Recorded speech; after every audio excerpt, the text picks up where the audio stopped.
What is going on, everybody? Welcome to another episode of Bikes and Beer. I'm your host, Tanner. Usually I try to do these in the outdoors with a beautiful backdrop. Well, we tried that and somebody forgot to turn the mic on. I'm gonna blame Diesel for that one. Yeah, I messed up a little bit, but that's all right. We'll do it here in the shop instead. It was a little bit chilly outside anyways, and the wind was just crazy. But I'm not here to talk about the weather. I am here to talk about the elephant in the room, and that is the 450L. But since this is Bikes and Beer, what are we drinking on today? Due to my frustration, I already cracked this one, but we're gonna be drinking on the Cover Crop from North High Brewing. Another local beer today. I did already have one of these while we were out filming part one of this video, but this is a very traditional beer. It reminds me a lot of Miller Lite. North High partnered with the Ohio Farm Bureau for over 100 years. The Ohio Farm Bureau and its members have impacted Ohio agriculture through advocacy efforts, supporting young farmers, promoting local food, and protecting farmland, made with Ohio malt and hops. So pretty cool, kind of like a local Miller Lite.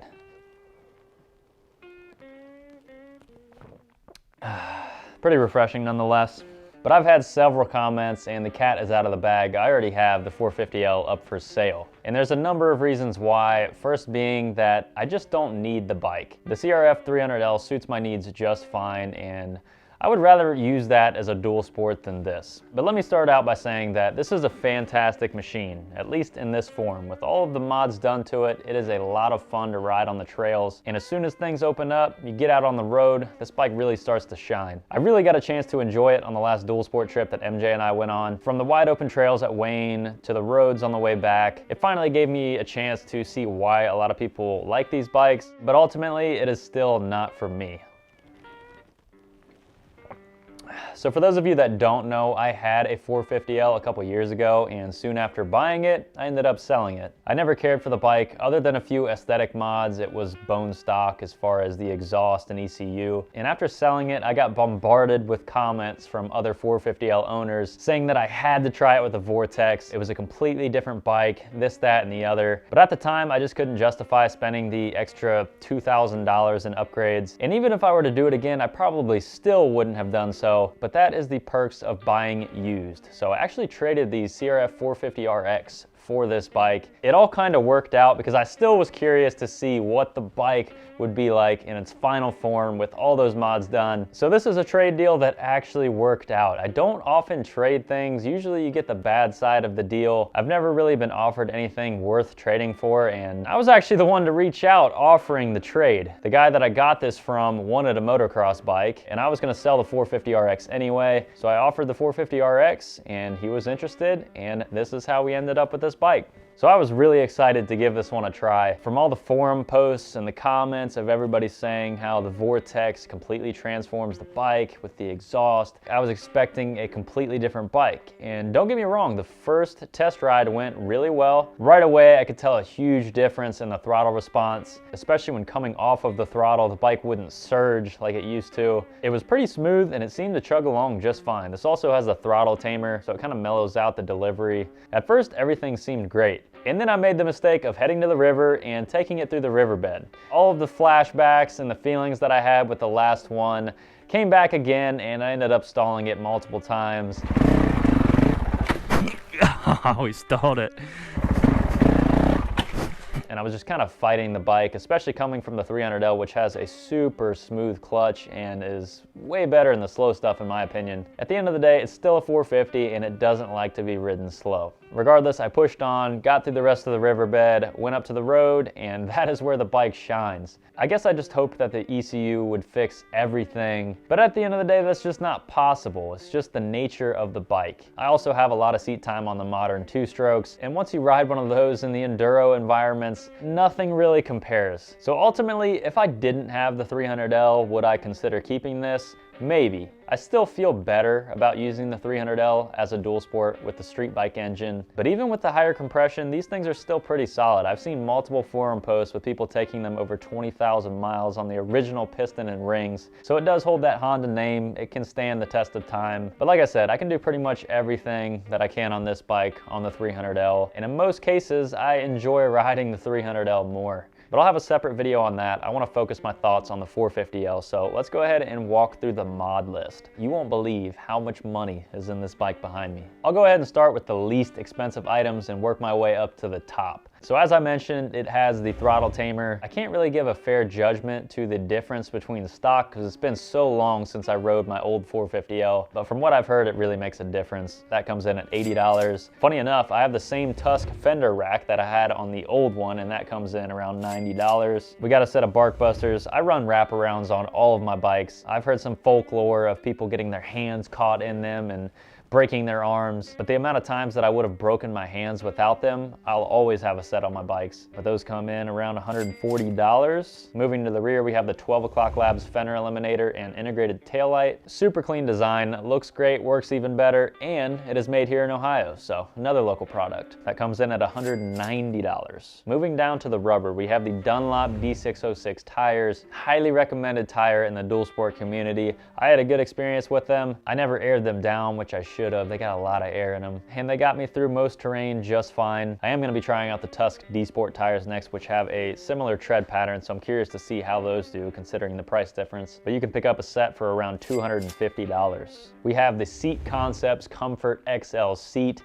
That is a must for most dual sport bikes. They are so comfortable, quality. I've had a few of them now and I highly recommend them. Great company. If you're someone like me that's got a little hem with their roids, you're gonna appreciate that wide seat on those longer rides. You can pick one of those up for around $305. We also have the IMS 3-gallon fuel tank, another mod that I absolutely love. The stock capacity is just not enough for dual sport riding. The only downfall is that the fuel in the top of the fairings can make the bike feel a little top heavy, but the trade-off is well worth it in my opinion for the extra fuel. The tank will run you around $315. And now we get to the expensive stuff, the Yoshimura RS4 exhaust system. Now this is the complete system with the header and exhaust. Beautiful piece of art. It sounds great, a little loud for my liking, but compared to pretty much any motocross bike, it's gonna be a lot more tame. But that'll run you over $720. But not only do you need to let the bike breathe, but you also need to be able to tune it. And that is where the Vortex ECU comes into play. Vortex has made a killing out of these little plastic boxes that go for $760. But that is the key to unlocking these bikes. There's tons of different maps that you can download and play around with. I'm running the Enduro map right now. It's supposed to make it a lot better at the lower speed stuff. And if you're gonna buy one of these bikes, it is 1000% a must. You can really fine tune the bike to fit your needs. And as with pretty much any motorcycle out there these days, they all come lean from the factory. So I'd feel a lot better if you're gonna keep one of these long term with adding a little bit extra fuel. But that pretty much wraps up the mod list. I think we got a few other little things. There's a rear rim lock on this bike, but it's really a complete package. The guy before me did everything that I would have done if money was endless. And that mod list alone totals up to $2,850 before tax. So at least for my state, you're looking at over $3,000 after it's all said and done. And even if you do the bare minimum, you're still looking at like $1,600 for the ECU and the exhaust.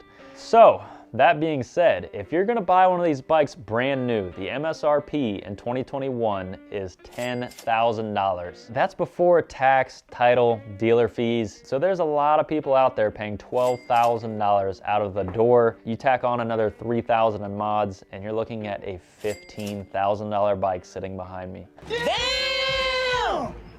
Pretty crazy to think that there are a lot of people out there that have invested that much into this platform. But that, my friends, is why I do not buy new. The only reason I bought the 300L new is because I couldn't find it. Same story with the Grom. I couldn't find one at the time, so I get that argument. If you really want something and you can't find it, on top of that, dealerships sometimes have decent deals on leftover models, but mainly guys stick to Facebook Marketplace and Craigslist. But for $3,000 in mods alone, you could buy a nice used DRZ 400. Now, I'd much rather be on this bike with the 6 speeds and the fuel injection and just modern everything. The DRZ is still a decent bike, even though I just made a video saying not to buy that one, but that was more towards buying them new. There's plenty of other bikes that you can buy for around $3,000 that you can have the same amount of fun on, if not more. Pick up a used 650L, and you wouldn't believe the amount of hate comments that I get based on my opinions of this bike. Honda must be paying these people off because they are taking my opinions to the grave, and it's kind of funny considering I am a Honda a fanboy. I love most of their products. They're probably just butthurt because I'm right, and then they feel bad about spending 15 grand, but I just find it funny. Very snobby group of owners. Another reason for letting it go is just the content aspect. Not a lot of you seem to watch the 450L videos in comparison to the 300, the 250, and other bikes, and I think the main reason for that is this thing is just out of reach for a lot of people. Not everybody wants to go spend that kind of money on a dirt bike, so not that many people have them, not that many people are consuming content about them, and I totally get that. So at the end of the day, this is my job, this is my career. I would rather spend that money elsewhere and invest it back into the channel in other ways. I have my eyes set on getting a bigger adventure bike next year, maybe a 10er,